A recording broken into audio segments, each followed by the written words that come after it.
Boa tarde, senhores. John, a minha pergunta para você é relacionado à sequência de resultados não positivos da Pro Game. Queria saber se fica mais difícil vir aqui dar coletiva, se falta o que falar, se a gente está chegando numa fase que já não tem mais o que falar, veio que você está repetindo porque vocês ainda não têm conseguido o resultado. Eu queria que você falasse um pouco sobre essa situação. Sem dúvida nenhuma fica assim, mais complicado falar, realmente. A gente não tem desculpa, não tem muito o que falar, não tem pra onde correr. Nosso desempenho está muito abaixo do esperado, do que era para realmente ser, então não tem pra onde correr realmente. Mas não acho que seja difícil assim, todo mundo que está no meio, que não seja profissional, ainda mais eu como head coach, tem que realmente me falar, realmente tudo perguntarem, então não tem pra onde correr. Cara, legal. Eu queria só deixar registrado que é muito bom da parte da Pro Game vir para todas as coletivas. A gente sabe que vocês nunca negaram uma coletiva, então obrigado por isso, tá? Então, vocês foram o único time do CBLOL a utilizar todos os jogadores inscritos. O mau momento da Pro Gaming pode ser uma das causas de vocês terem experimentado tantas coisas diferentes? Diria que a relação entre a gente estar mal, a gente ter usado todos os jogadores, pode dizer que sim, que eu tentei explorar todas as áreas possíveis assim, e ainda tenho algumas rodadas para conseguir explorar um pouco mais. Tanto combinações diferentes de AD e jungle, como composições diferentes, talvez tentar um pocket pick aqui e ali. Então essa é assim a relação, mas todos os jogadores estão sim aptos a jogar o CBLOL e todos têm nível de CBLOL sim, apesar de a gente não conseguir mostrar isso como time. Johnny, uma pergunta que eu acho que eu já fiz para alguns times, vou fazer para vocês. A que ponto você, enquanto técnico da equipe, head coach da equipe toda, você se vê, como posso dizer, você se enxerga diante dessa situação, de vocês estarem fazendo trabalho, você está passando as estratégias e a equipe em si, no conjunto todo, não está conseguindo pontuar. Você acha que é uma falha da parte de executar dentro de jogo, uma parte de como os jogadores recebem essa informação, esse conteúdo? Você pode falar pra gente?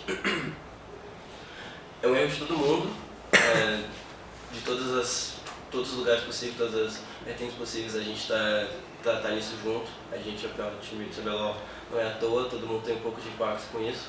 Algo que eu tento passar muito para meus jogadores apesar de, obviamente, a gente não fazendo uma campanha boa, todo mundo tá bem abaixo, seja dentro de jogo, fora de jogo, seja como staff, como jogador, você sempre tentar ter a consciência limpa, saber que você está se esforçando a cada dia que passa, está tentando ser melhor no que você faz, seja como pessoa, como ser humano, principalmente como profissional, falando sobre o que você perguntou.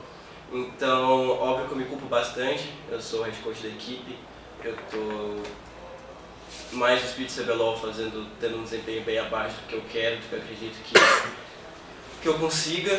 Então isso é sim uma situação bem desagradável, bem chata, eu me culpo bastante por isso, não tem como onde correr, eu sou head coach da equipe, eu sou responsável por isso. Mas ao mesmo tempo, meu objetivo é sempre ter a consciência limpa e tranquila de que eu estou esforçando, estou passando isso para os meninos. Eu sei que também os meninos estão dando o seu máximo, eles estão se esforçando, estão tentando sair dessa situação, seja em questão de tabela ou de pelo menos mostrar jogos a nível de CBLOL realmente. Então, é triste que o resultado não saia, é bem triste, é bem desanimador, mas ao mesmo tempo, principalmente nessas últimas semanas, você via o time tentando, a equipe unida, às vezes talvez mais do que nunca, e isso é algo que no final das contas acaba valendo a pena, sabe? Pô, não deu certo, tá além do esperado, tá aqui no esperado, mas todo mundo tá tentando, a gente tá indo com todas as formas possíveis e apesar de estar dando tudo errado, todo mundo tá realmente tentando fazer algo para que funcione no final das contas. Minha pergunta para o Lusca. Lusca, como que vocês adaptam a rotina para continuar vindo todas as rodadas e continuar tentando como vocês vêm tentando? Que tipo de conversa você tem, principalmente pelo seu papel de liderança com os outros jogadores, para que eles acabem não desanimando? Porque vocês ainda têm que jogar até o final do campeonato e lutar enquanto matematicamente for possível sair dessa posição. Acredito que isso não tem muito uma conversa assim no geral, às vezes a gente conversa em grupo, mas nada vem em torno disso. Eu acho que para você estar aqui dentro você tem que sonhar e você tem que gostar muito disso, senão você não estava aqui. Então cada jogo pra gente é a nossa vida que a gente está dando ali, é o nosso máximo que a gente está dando e infelizmente não está vindo resultado e não é por isso que a gente vai desistir de dar nosso melhor. Então acho que todos os nossos times têm essa mentalidade, uma mentalidade muito boa, tanto que eu falei até no começo do split que isso era uma coisa boa desse time aqui. Só que infelizmente a gente não está conseguindo se dar bem dentro do jogo e não está conseguindo os resultados mesmo. Entendi. John, só para complementar, durante o começo do split vocês anunciaram o Tama trabalhou um pouco na Superliga, depois ele acabou saindo da Pro Gaming. Toda vez que chega um técnico de fora, a gente espera que ele traga um estilo diferente, que o time mostre coisas que a gente não está acostumado a ver no nosso cenário. E eu reassisti durante a semana alguns jogos de quando o Tama estava na equipe, depois que ele saiu, e não percebi tantas diferenças.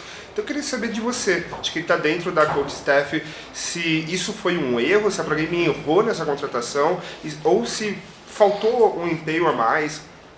Realmente, essa minha percepção é real? Não mudou muito quando o Tama estava aqui ou depois que ele saiu? O Tama trouxe, sim, bastante conhecimento pra gente, pro grupo como um todo. Aprendi bastante com ele também, questão de jogo. Isso é algo inegável, ele é um cara muito inteligente. Por ele ser europeu e ter trabalhado em equipes europeias, ele tem bastante acesso à informação. Ele é exposto a muita coisa que a gente aqui do Brasil, uma região mais isolada, não tem. Então a gente conseguiu pegar um pouco disso, sim, isso dele, tanto jogadores individualmente, como eu também, como membro de comissão técnica, como treinador. Mas acho que não foi algo necessariamente que a gente que faltou pra gente ao longo do CBLOL. Eu acho que um treinador precisa ter muito mais do que apenas conhecimento para conseguir gerir bem uma equipe. E talvez conhecimento nem seja realmente o que todos os times precisam, talvez até o que o nosso time precisava. Então a gente aprendeu assim bastante com ele, a gente tinha estilos de jogo setados com ele, assim, mas acho que a partir do momento que ele saiu, o nosso time mudou também, a gente contratou o FNB, então a gente também da Superliga para o CBLOL, a gente também mudou bastante, ele é um jogador de personalidade forte no draft e tudo, então não muda só o estilo de jogo dele, como também muda o estilo de jogo de caçador por causa disso. O Léo tem um estilo diferente do Lima, então essas pequenas mudançazinhas assim acabaram fazendo ter essa impressão não equivocada da sua parte de realmente a gente não ter mostrado nada assim diferente ou ter mantido o estilo próprio, assim, porque por várias mudançazinhas assim, mudanças pequenas, a gente tem vários estilos de jogos assim diferentes. Entendi, obrigado. Ainda sobre falar de dois técnicos na comissão, queria que você comparasse pra gente, por favor. A gente sabia que quando o Diogo estava na Pro Game, vocês tinham um desempenho um pouco melhor. Eu queria que você, se você puder, claro, abordar a diferença de trabalho do Diogo com o Tama, se o Diogo tinha alguma coisa mais maçante, de repente alguma forma que ele tinha um conhecimento que o Tama não tinha, que acabava influenciando e fazia com que vocês tinham um desempenho que era bem melhor no passado do que desde que o Tama chegou na equipe. Eu só tenho elogios ao Diogo, ser bem sincero, sou muito amigo dele até hoje. Eu achei o personagem incrível, ele ensinou muito do LoL, mas principalmente fora de LoL, assim, fora do LoL mesmo. Ele é um cara bem velho, assim, bem mais velho no caso. Bem mais velho do que eu, então. Já tenho a minha manchete. Médico, então ele me passou bastante coisa, assim. E apesar de realmente as nossas performances serem muito boas na época do jogo, a gente tive a invencibilidade da Cage naquela época, Dodge, etc. Teve resultado, a gente também teve um resultado ruim naquela etapa, só para olhar, a gente teve que jogar o Relegation, a gente não conseguiu ter sucesso na escalada. Então isso é algo que está na Pro Game desde sempre, assim, desde a série do CBLOL a gente nunca conseguiu ter resultados bons. Por mais que a gente tivesse jogadores bons, comissão técnica boa, a gente nunca conseguiu ter resultado mesmo. E acho que a maior diferença de trabalho do Diogo pro Tama é que ambos trouxeram coisas novas, o Diogo porque ele vinha da Cade e o Tama porque ele vinha lá de fora. Eu acho que a visão que o Tama tinha do jogo, principalmente pelos motivos que eu já citei anteriormente, ele estar exposto a uma região diferente, a jogadores, ter contatos diferentes, foi muito bom, foi algo que eu nunca tinha visto assim, entre meus jogadores, foi algo muito útil pra gente. Mas, ao mesmo tempo, eu conseguia ter um trabalho um pouco melhor com o Diogo, me relacionar um pouco melhor com ele. A gente se dá melhor fora de jogo, não que eu tivesse algum problema com o Tama, longe disso, mas creio que o nosso trabalho conseguiu ser melhor, assim, ser mais unido. Assim, como staff, eu diria que a gente trabalhou melhor do que eu consegui trabalhar com o Tama. Obviamente pelos dois lados, só realmente deu certo comigo com o Diogo, eu tive mais tempo com ele também de trabalho, então a gente tinha uma sinergia melhor, podemos dizer assim. Tem uma pergunta aqui, na verdade vale para os dois, tanto o Música quanto o John, porque vocês dois estão na Pro Game já faz um tempo. Como o Joe já comentou, não é de hoje que a Pro Gaming está assim, desde que vocês vieram do circuito desafiante. Apesar de constantemente estarem no CBLOL, vocês nunca conseguiram um resultado de tanta expressão, né? De vez em quando pegavam uma liderança do CBLOL, mas isso era no começo do split e ia decaindo depois.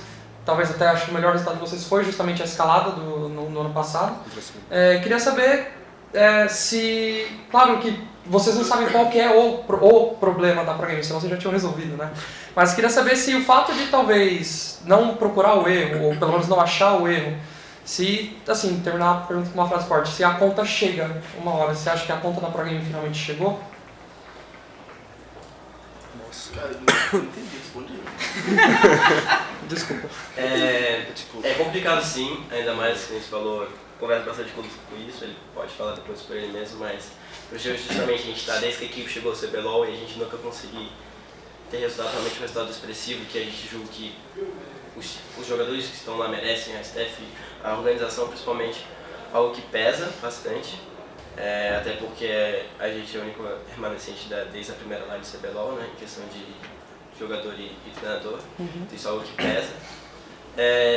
Acho que é realmente muito forte falar que a conta chegou para Pro Game, assim, ou até mesmo para algum jogador ou para algum treinador, mas é fato que depois desse split, independentemente do resultado, novas coisas têm que acontecer. Uma era vai acabar e um novo ciclo vai aparecer. Seja isso tanto de uma reformulação de line, ou de gente saindo, gente entrando, ou de filosofia com a organização, isso não vem ao caso. Mas é fato que algo muito drástico tem que mudar para que a gente consiga realmente mostrar a cara da Pro Game, mostrar que é uma organização que merece estar no topo sempre. Lucas, você pode comentar? Pode ser baseado na resposta do John, mas só para dar o seu ponto de vista mesmo. Eu acho que todo esse tempo que a gente teve aqui, a gente teve times muito competentes, mas muito parecido com os times que a gente tem agora. Só que os times que a gente teve sempre foram muito inconstantes e esse foi tipo, sempre o nosso maior problema no time. Eu acho que isso se deveu muito a todos os jogadores sempre que estiveram aqui dentro. E a gente sempre, eu acho, na minha opinião, que sempre teve uma comissão técnica muito boa, tanto com o Diogo, com o Tama, com o João. Eu nunca fui uma pessoa que não teve comissão técnica, eu sempre pude contar bastante com eles. Então eu acho que isso se deve a tipo, a gente realmente não conseguir liga nos elencos que a gente teve e fazer não dar certo, assim, tipo, é muito feio você falar de sorte ou algo do tipo, mas teve elencos que a gente teve, que teve um nome muito grande, que era de Goku, Minerva, Sky, Professor, que era um elenco que era pra ser, tipo, sensacional, assim, no papel, se você parar pra pensar. Então, só que a gente não deu liga, acabou não conseguindo se acertar e, infelizmente, a vida é assim. Nem sempre a gente consegue dar certo, mas também é tipo, meio complicado você contar com a sorte, mas eu acho que com certeza a Pro Gaming ela tem que buscar se renovar. Eu não sei como ou de que maneira, senão a gente já teria feito isso há muito tempo, mas com esse split agora com certeza tem que acontecer alguma mudança, seja dentro, fora, e eu tenho certeza que a organização tem muito potencial e ela vai mostrar ainda que eles conseguem dar a volta por cima, que a gente consegue dar a volta por cima e fazer dar certo ainda. Legal. Nossa, gente. Obrigado, senhor.